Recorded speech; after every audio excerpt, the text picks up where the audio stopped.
পশ্চিমবঙ্গে বিজেপির B team Congress. জঙ্গিপুরের জনসভা থেকে এভাবেই কংগ্রেসকে আক্রমণে হেঁটেছেন তৃণমূলের সাধারণ সম্পাদক অভিষেক বন্দ্যোপাধ্যায়। তিনি আরো বলেছেন, পশ্চিমবঙ্গে কংগ্রেসের ব্রাঞ্চ অফিসের ম্যানেজার অধীর চৌধুরী।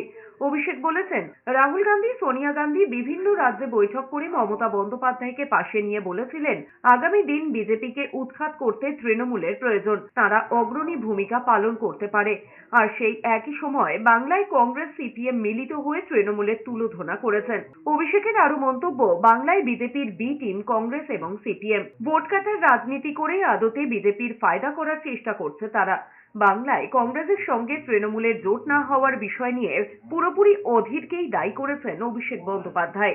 আমরা চেয়েছিলাম যে এখানে কংগ্রেসের সাথে আমাদের জোট হোক। একদিকে রাহুল গান্ধী, সোনিয়া গান্ধী দিল্লিতে, বিহারে মমতা বন্দ্যোপাধ্যায়কে পাশে বসিয়ে বলছে যে আগামী দিন বিজেপিকে উৎখাত করতে আমাদের তৃণমূলের দরকার রয়েছে, তৃণমূল অগ্রণী ভূমিকা পালন করবে।